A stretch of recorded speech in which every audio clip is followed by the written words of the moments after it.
Todo el mundo sabe lo que es llevarse un buen susto. Pues bien, imagínese cómo sería su vida si se viera atrapado por esa especie de miedo intenso sin razón aparente cuando menos lo esperase. Así se vive con un trastorno de ansiedad.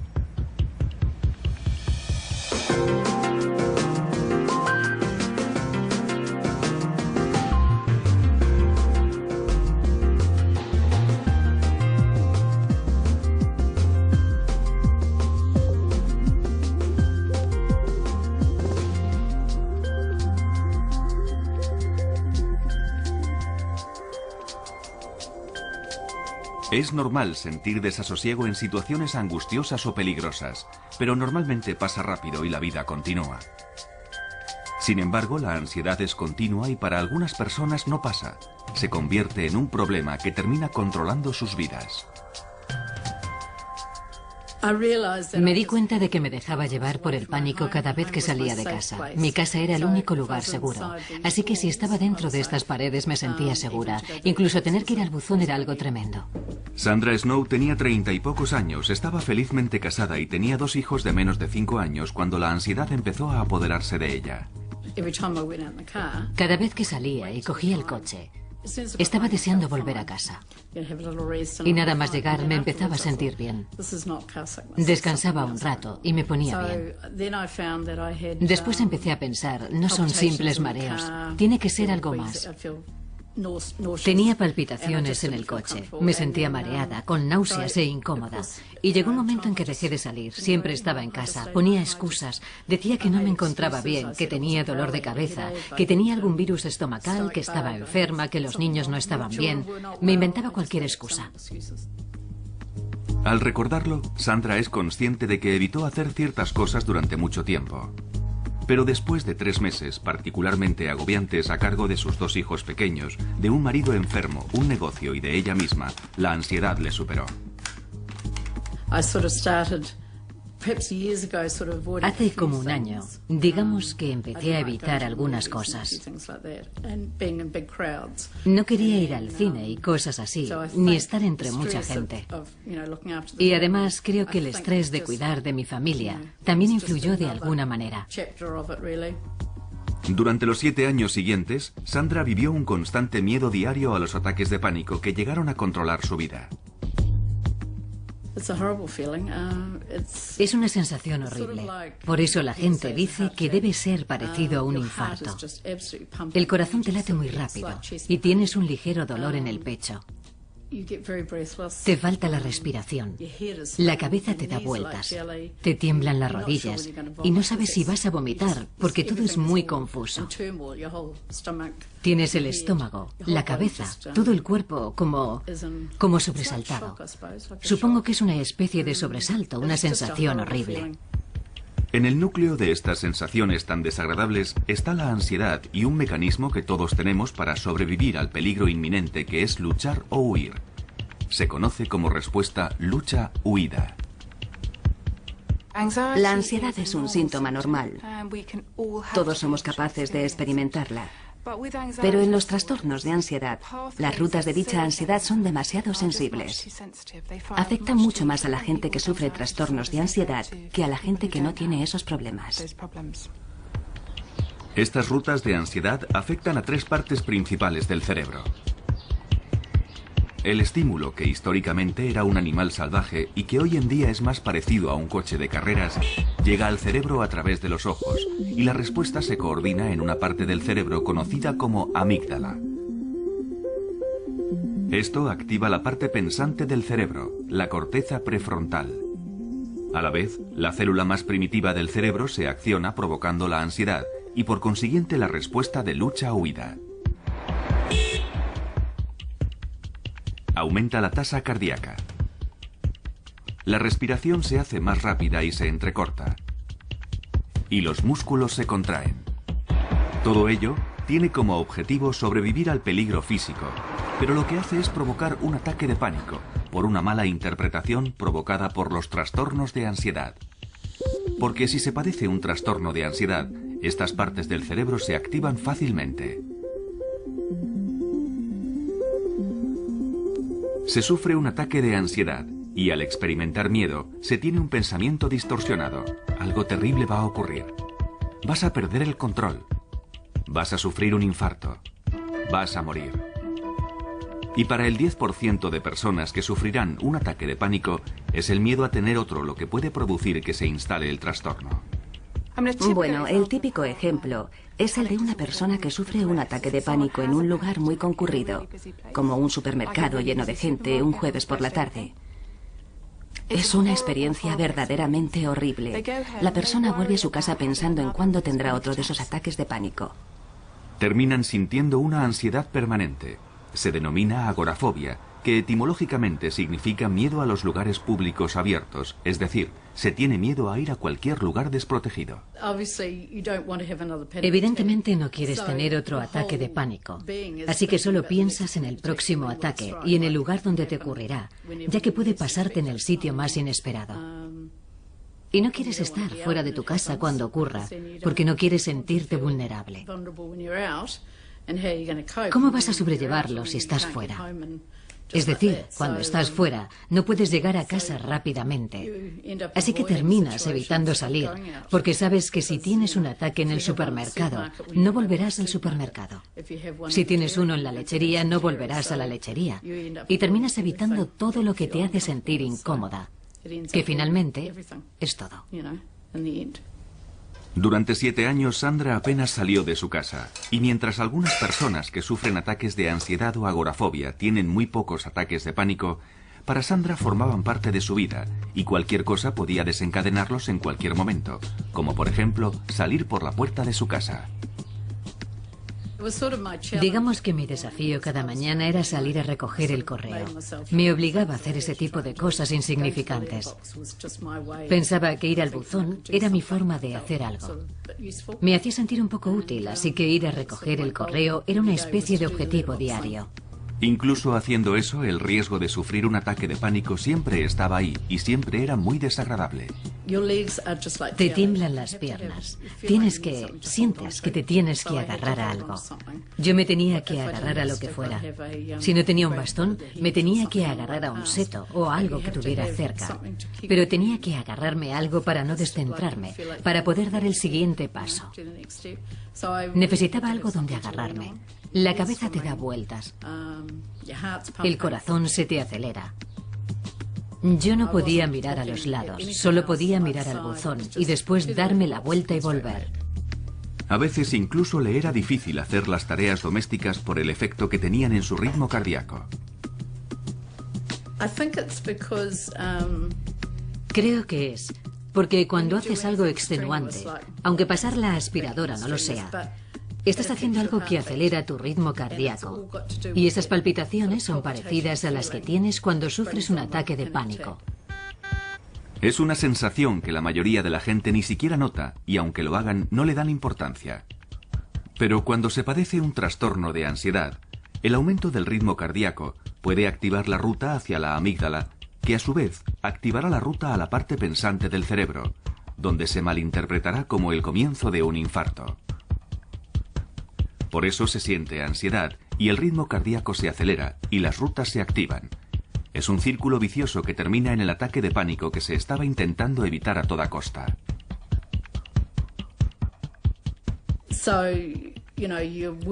Así que cuando estás activa, sientes que tu corazón va a un ritmo diferente al normal. Y yo solo pensaba en eso.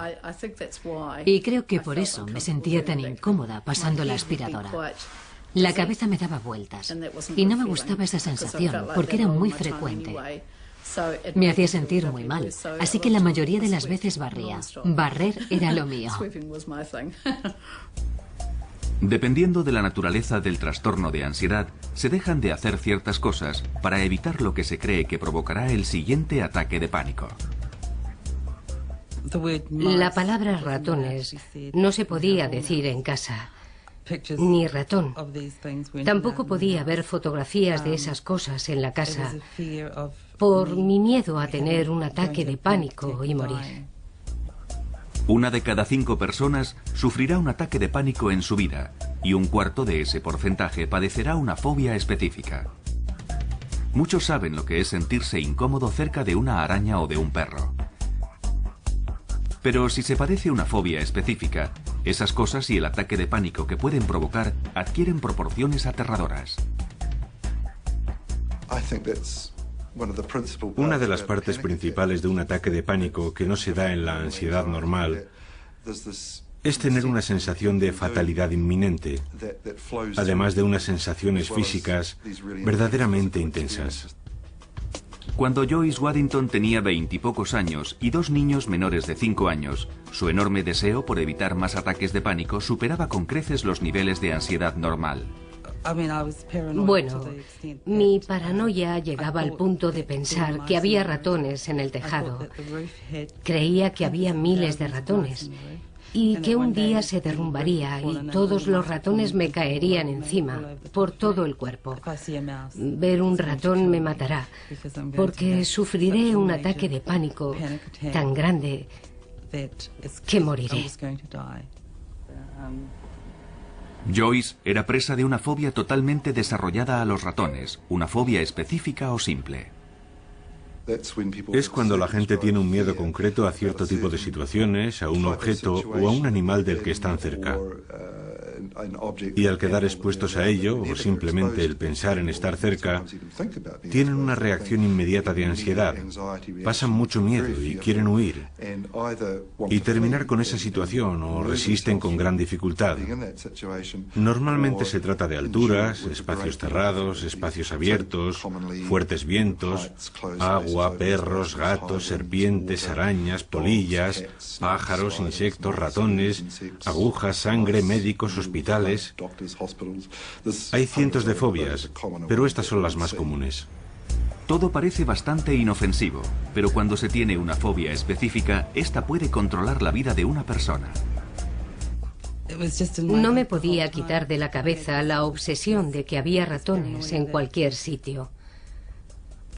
Lo que también me ocurría es que empecé a oler a ratones y los olía por todos lados, 24 horas al día.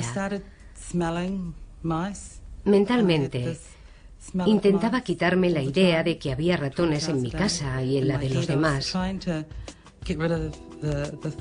No era solo en mi casa. En las botas de agua. Se metían en las botas de agua. Y sabía que eso ocurría porque de pequeña tenía unas, y un día que fui a ponérmelas salió un ratón de ellas.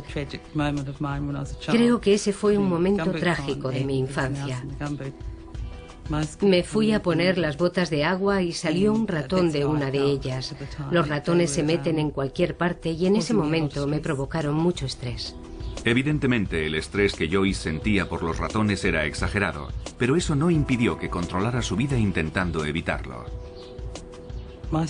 Los ratones se meten en las despensas y estuve muchos años sin abrir una.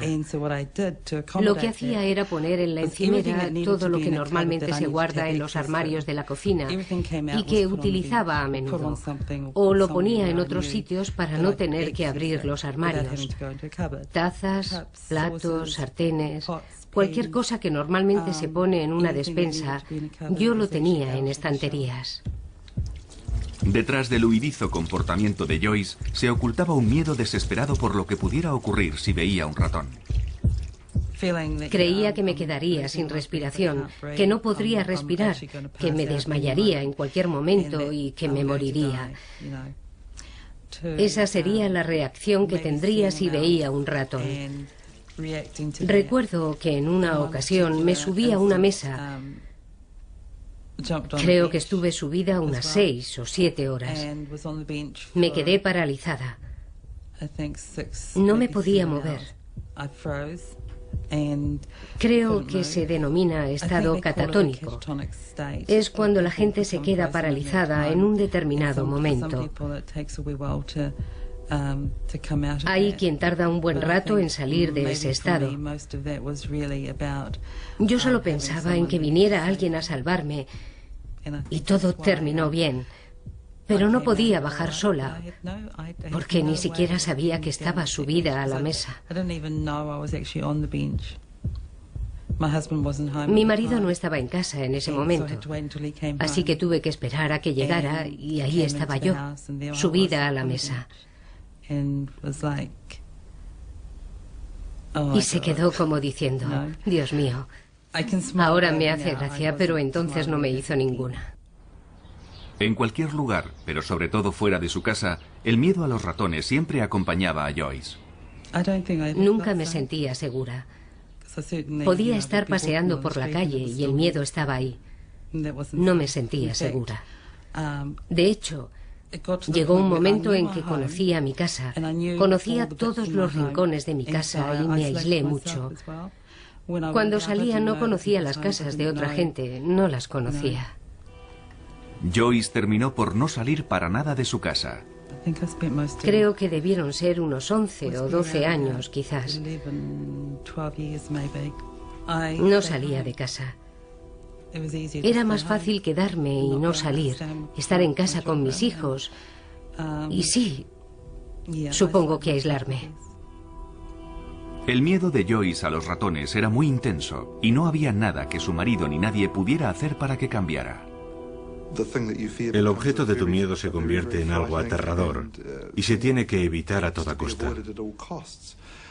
Por eso solo piensas en esa parte del problema y no en que pueda haber otras formas de resolverlo. Piensas que te dan mucho miedo los ratones y sabes que es algo que quizás no le ocurre a la mayoría de la gente, pero para ti no hay nada que se pueda hacer al respecto. Y mi marido era muy bueno diciéndome, no hay ratones ahí, es todo psicológico. Y yo respondía, no, sé que hay.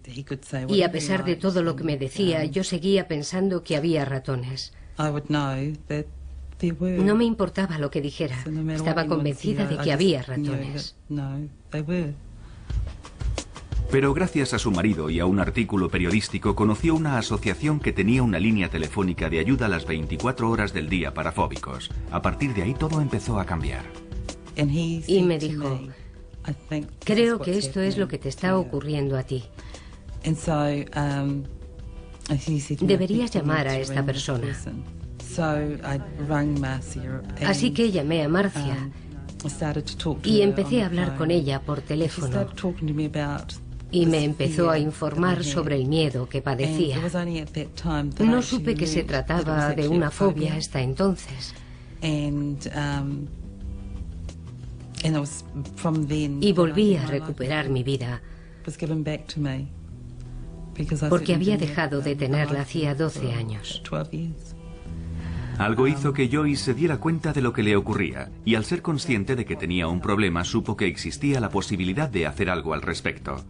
Hasta entonces había asumido que el miedo a los ratones era parte de sí misma, por lo que la idea de someterse a un tratamiento nunca se le había pasado por la cabeza. La gente suele sufrir trastornos de ansiedad mucho tiempo antes de ser consciente de ello. Los consideran parte de su personalidad. Piensan, es mi carácter, me preocupo por todo. No lo consideran una enfermedad. No son el tipo de cosas que cuentan al médico. Se va al médico por un dolor de garganta o de extremidades, pero no por ciertos aspectos de la personalidad. Así que estas personas sobrellevan como pueden su preocupación y ansiedad crónica. Por eso muchas personas con trastornos de ansiedad llevan vidas muy limitadas y aisladas en lugar de buscar ayuda.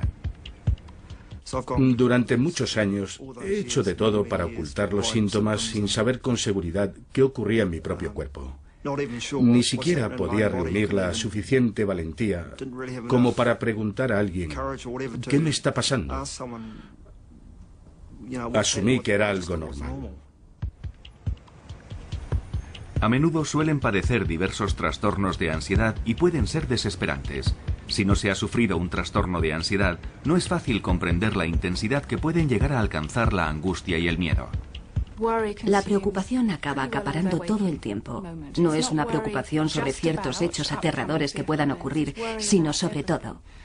Así que se pasan el día preocupados por una gran variedad de cosas y no duermen. Son personas irritables, están muy tensos permanentemente y su cerebro nunca descansa. Y de forma parecida, la ansiedad social no es solo un problema de timidez, impide a la gente vivir su vida. No van a entrevistas, no progresan en su carrera, no les gusta hacer amistades porque no les gusta sobreactuar, ni pedir a nadie que salga con ellos, ni les gusta comer en público, no les gusta firmar tarjetas de crédito con alguien mirándoles. Afecta a todas las parcelas de su vida. Es una enfermedad horrible. Grant Cooper, de 41 años de edad, estuvo aislado durante muchos años debido a su fobia social. Hace 18 meses se sometió a un tratamiento intensivo que le está permitiendo recuperar cierto control sobre su vida. Pero aún recuerda su último ataque de pánico en un partido internacional de cricket al que fue con unos amigos. Estaba sentado en la tribuna y tenía suficiente espacio a mi alrededor. No había demasiada gente, así que estaba bien. Pero cuando llegaron los demás, nuestros asientos estaban en medio de una fila y estábamos rodeados de gente. Y en ese momento empecé a pensar, vaya, va a ser difícil levantarme y avanzar con tanta gente, pero voy a levantarme para ir a comprar unas cervezas. No sé si podré atravesar las abarrotadas gradas sin tambalearme y derramar la cerveza.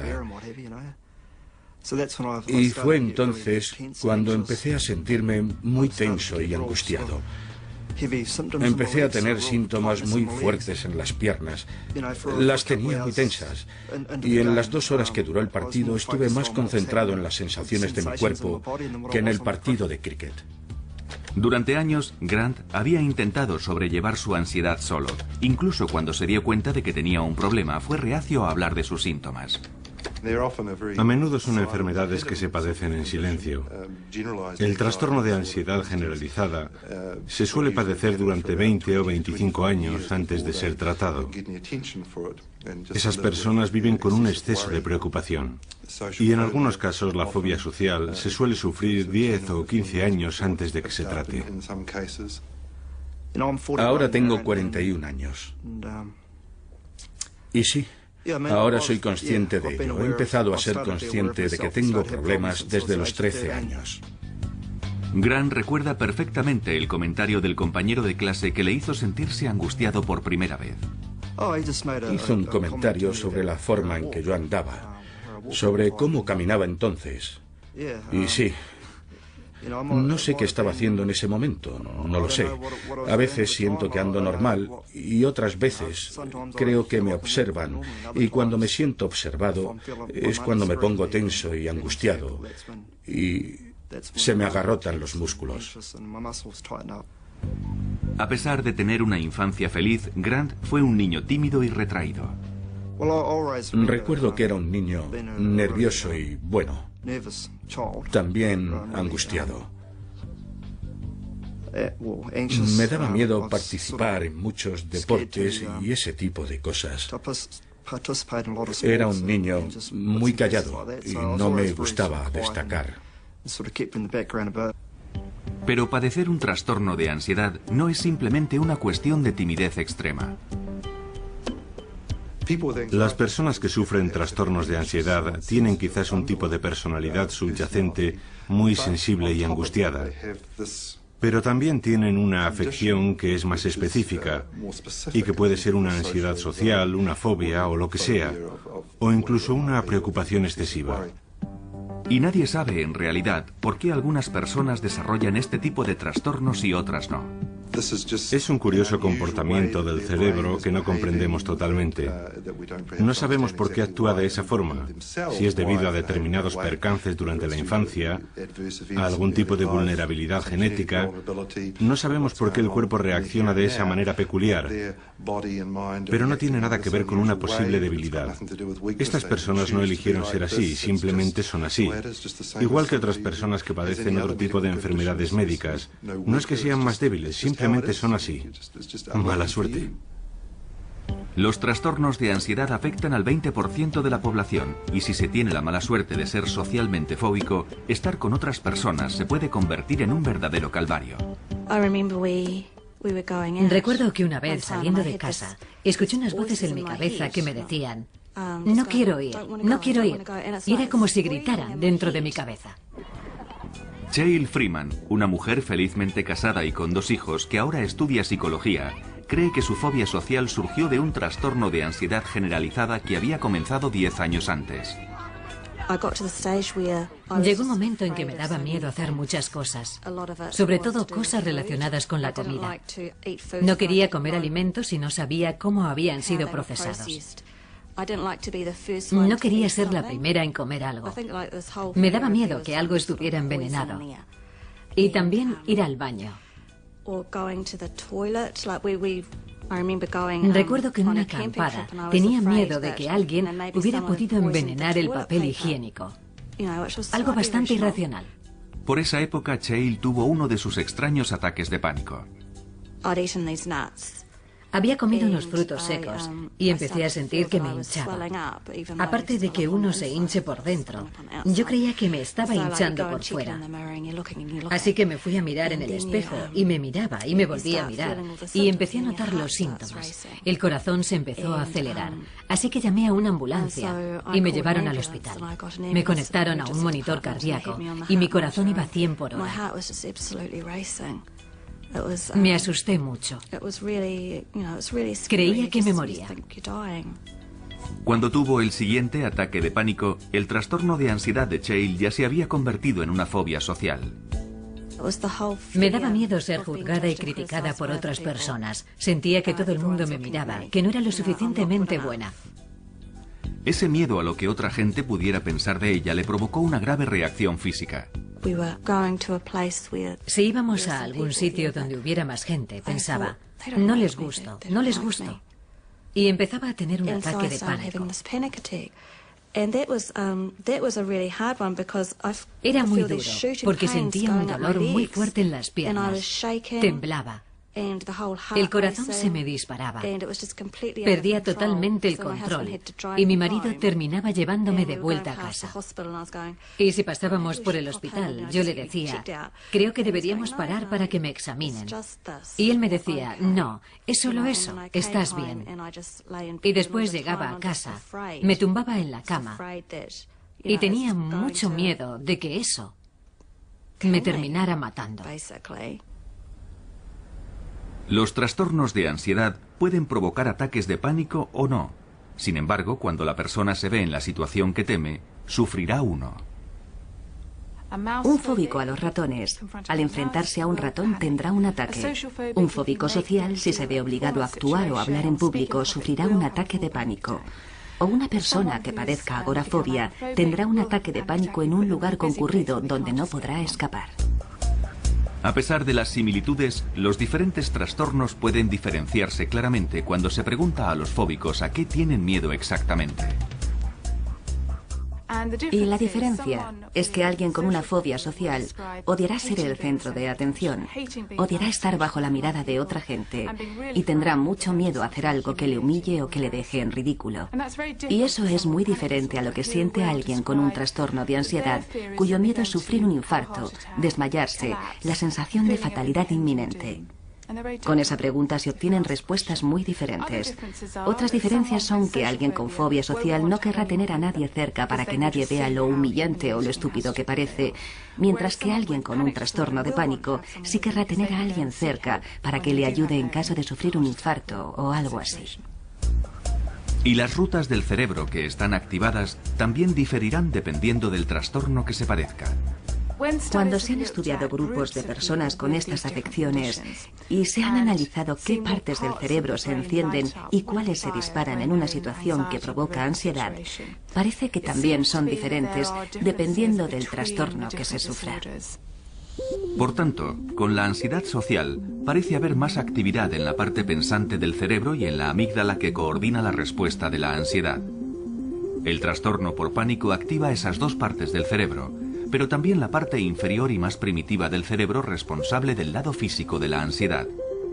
Lo que se hace como resultado de la ansiedad también difiere. Alguien con fobia social, a quien no le gusta comer en público, se sentará de espaldas a la puerta para que nadie le pueda ver comer. Mientras que alguien con un trastorno de pánico se sentará muy cerca de la puerta para poder salir corriendo si sufre un ataque de pánico. Igualmente, en la cola de un supermercado, las personas con fobia social sentirán cada vez más ansiedad a medida que se acercan a la caja porque alguien les va a mirar. Van a tener que firmar su tarjeta y les temblará la mano y todo el mundo lo verá. Sin embargo, alguien con trastorno de pánico se sentirá cada vez más angustiado porque no puede salir de ahí. La agorafobia de Sandra era tan intensa que evitaba salir de casa. Sin embargo, no le impedía estar con gente. No padecía fobia social. No tenía problemas con los grupos sociales, pero salir y dejar la seguridad de mi casa era mi zona segura. Necesitaba el contacto con la gente, porque yo soy una persona muy sociable, igual que mi marido. Los dos lo somos. Pero tener gente en mi casa era algo diferente. Los ataques de pánico que tenía me incomodaban mucho, porque tenía que irme al dormitorio o al baño para intentar que se me pasaran. Cuando sufría un ataque, tenía que volver a salir y ser sociable de nuevo. Hace 7 años que el trastorno de ansiedad no controla la vida de Sandra Snow. Atrás han quedado los días en que el simple hecho de tener que ir al dentista le provocaba un ataque de pánico. Lo peor fue un día que me dolía una muela y no podía salir de la cama. No podía parar de llorar. Sentía mucha pena de mí misma. Nunca tuve ganas de suicidarme. Nunca quise acabar con mi vida, pero sentía que ya había tenido bastante. Y fue entonces cuando llamé a la Asociación de Fóbicos. Sandra habló con alguien que había pasado por lo mismo que ella, y eso fue muy tranquilizador. Me explicó lo que yo estaba sintiendo. Le dio un nombre. Yo no era estúpida, no estaba loca. La gente cree que cuando se tiene una enfermedad mental, se está loco. Hay muchos prejuicios en torno a las enfermedades mentales, y yo también los tenía, pero eso era antes. Evidentemente ahora no los tengo. Otra cosa que Sandra ya no tiene es una mente llena de pensamientos negativos. No siempre podía quitarme de la cabeza todos esos pensamientos negativos. No podía. Estaban ahí. Y no era por falta de confianza o porque no me sintiera bien conmigo misma. No era eso. Sin embargo, no podía librarme de ellos. Siempre estaban ahí. Estaban en mi cabeza permanentemente. Y no me podía acostumbrar a ellos. Pero no podía librarme de ellos tampoco. Durante años, Sandra intentó solucionarlo sola con cintas de relajación y obtuvo alguna mejoría con su ansiedad. Pero era temporal. Me sentía bien. Me iba a dormir por la noche, pero al día siguiente todo seguía igual. Y aunque quería mejorar, sabía que no podría conseguirlo sola. Tras años de aislamiento en su propia casa por ansiedad aguda, finalmente Sandra fue a ver a un psiquiatra. El psiquiatra me dijo que tenía un desequilibrio químico ya que mis niveles de serotonina estaban muy bajos. Una parte clave en el sistema de comunicación del cerebro, la serotonina neuroquímica, lleva señales por la sinapsis, los huecos que hay entre las células cerebrales. Los antidepresivos también se recetan para tratar la ansiedad. Funcionan inhibiendo la recaptación de serotonina y aumentan la cantidad que circula en la sinapsis. Las rutas de la serotonina en el cerebro comienzan en su parte primitiva, el cerebro central, y lo atraviesan. Y eso explica que el aumento de los niveles de serotonina tenga efectos beneficiosos en todos esos sistemas. Sandra no estaba muy convencida acerca de la medicación. Estuve llorando todo el camino de regreso a casa, pero sentía que era lo correcto. Sentía que estaba haciendo algo positivo y en el fondo me sentía bien. Y a pesar de que no fue fácil al principio, la vida de Sandra empezó a cambiar lentamente. Las primeras 2 semanas me sentía fatal, no me sentía bien y pensaba, ¿habré hecho lo correcto? Y después, poco a poco, empezó a apetecerme salir. Sentía que podía hacerlo y no me encontraba enferma ni incómoda. Poco a poco empezamos a dar pequeños paseos en coche, caminando por el barrio, y todo se fue arreglando. La medicación es uno de los 2 tratamientos principales para los trastornos de ansiedad y a menudo se combina. El segundo es una forma de psicoterapia conocida como terapia cognitiva del comportamiento. Creemos que la terapia cognitiva del comportamiento rompe las rutas que afianzan y establecen estos trastornos. La terapia cognitiva del comportamiento actúa desde la corteza prefrontal hacia abajo para neutralizar las rutas afectadas por los trastornos de ansiedad. Una parte de dicha terapia es aprender a conocer los síntomas y romper el ciclo de ansiedad antes de que éste se produzca. Es duro, porque cuando te das cuenta de que estás angustiado, tu respiración se acelera automáticamente. Y claro, es muy difícil percatarse cuanto antes y decir, vaya, estoy teniendo ansiedad.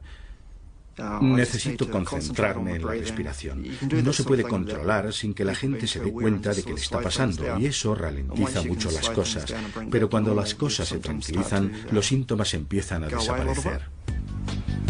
La terapia cognitiva del comportamiento también rompe las rutas de ansiedad intentando influir en cómo uno se siente.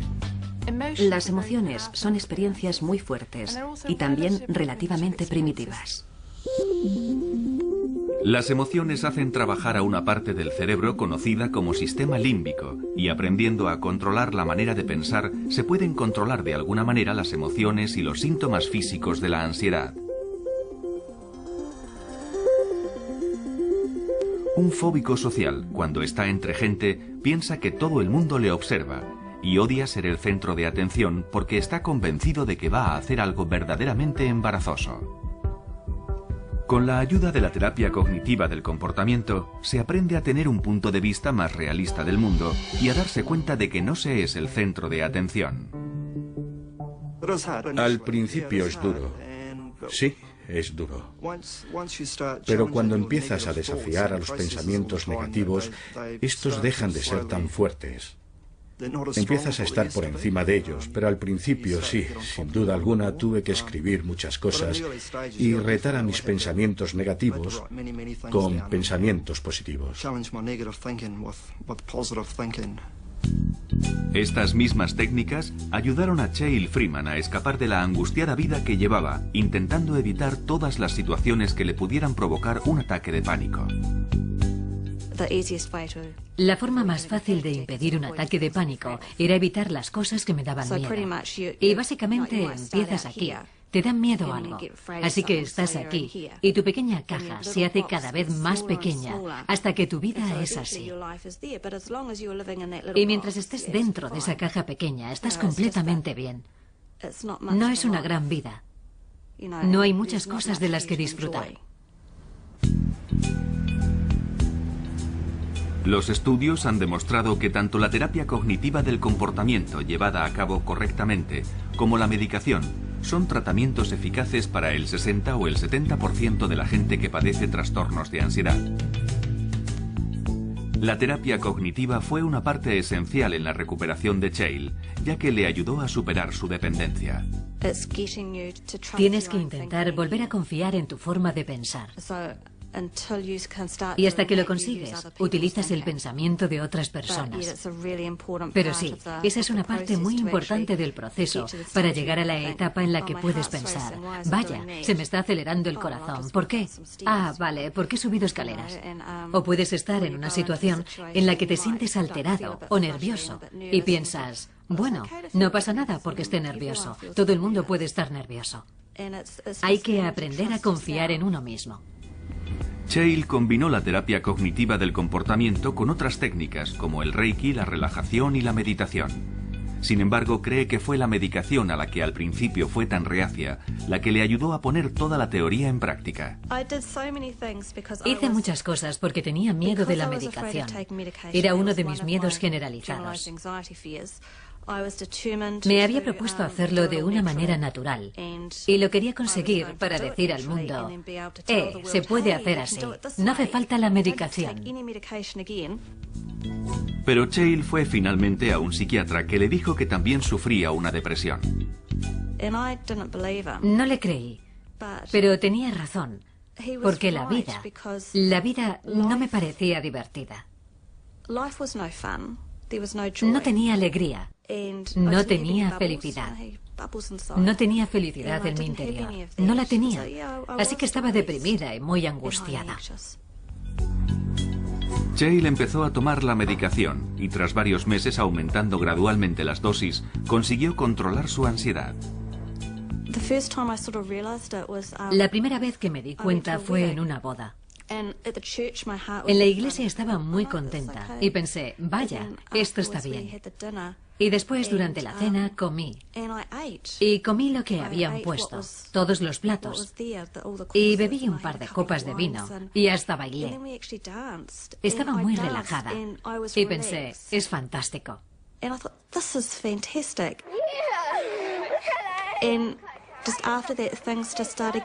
Y después las cosas empezaron a ser más fáciles. Y supongo que uno no se da cuenta en realidad. Es decir, no piensas todo el rato, vaya, lo he vuelto a hacer. Pero siempre te emocionas un poco. Piensas, sí, lo he hecho. Puede que a veces las cosas no salgan bien, pero tienes que pensar, de acuerdo, es un paso atrás. Pero con el tiempo, los buenos momentos empiezan a superar a los malos.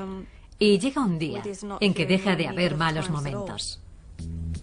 Dependiendo del trastorno de ansiedad que se padezca, otro posible tratamiento es la exposición gradual al objeto del miedo, lo que se conoce como terapia de exposición gradual. Forma parte de la terapia cognitiva del comportamiento y Joyce Waddington se estaba sometiendo a ella sin darse cuenta. Parte del mensaje de la terapia cognitiva es que no va a matarte. Es desagradable, lo reconocemos, pero se puede aprender de ella y te puede enseñar técnicas para aprender a tolerar y a sobrellevar estos sentimientos. Al obligarse a permanecer en esa situación, el cuerpo se acostumbra a estos intensos sentimientos de miedo y ansiedad. Y no empeoran, sino que finalmente desaparecen. Y con cada exposición, la calma llega más rápidamente. Confeccionar ratones de trapo fue la terapia de exposición gradual de Joyce, y el primero fue el más difícil. Me sentía como si estuviera haciendo un ratón de verdad. Como si fuera un ratón verdadero. Creo que hasta tuve palpitaciones. Fue extraño ponerle la cola porque me parecía una cola de verdad. Cuando lo tuve entre mis manos, no quería volver a tocar un ratón nunca más. Tener un ratón entre mis manos. Creo que ese fue el peor momento. Pero con el tiempo fue cada vez más fácil. Me hice muy creativa y empecé a confeccionar otros animales también. Y a partir de ahí, mejoré mucho. Joyce ha recorrido un largo camino desde que hizo su primer ratón de trapo. No recuerdo cuándo sentí que empezaba a mejorar, pero un día no noté ese olor. No tenía el miedo de antes.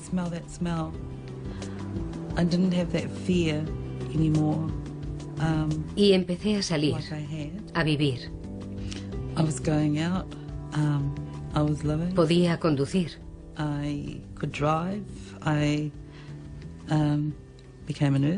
Me hice enfermera. Enfermera de psiquiatría. Y empecé a vivir en el mundo de los vivos, supongo. En la recuperación de Grant Cooper también influyó una exposición gradual a sus situaciones más temidas. Las primeras veces, el simple hecho de ir andando a la ciudad con un grupo de gente era muy difícil. Se me agarrotaban los músculos de las piernas. Era muy difícil porque intentaba concentrarme en mi respiración y en todas las cosas que había aprendido. Pero era muy difícil hacerlo todo al mismo tiempo. Pero sí, como he comentado, cuanto más lo hacía, más fácil era. Y después hice muchos ejercicios yo solo, como caminar por mi barrio o ir a la parada del autobús y ese tipo de cosas que normalmente evitaba hacer. Sin prisa pero sin pausa, Grant está retomando la vida que la mayoría damos por supuesta. Nunca me recuperaré totalmente, pero por lo menos puedo controlar la ansiedad. He podido retomar mi vida y estoy deseando volver a trabajar en el futuro.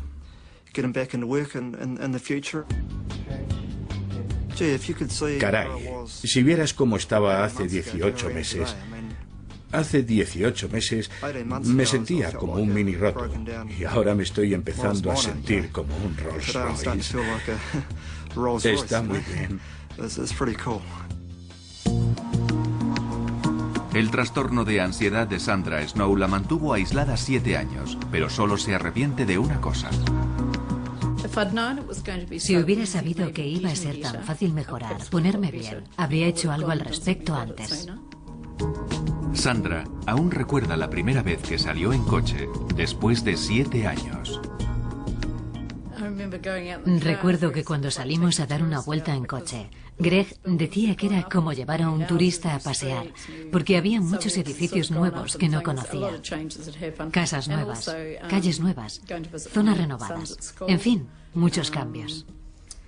También fui a ver a mis hijos al colegio y también fui a casa de mis amigos, ya que algunos de ellos se habían mudado y no había ido a visitarlos. Ahora tenía una vida, pero fue poco a poco. No salí como un toro bravo a hacerlo todo a la vez. Era como si un nuevo mundo se abriera frente a mí. Sí, fue genial. Fue genial.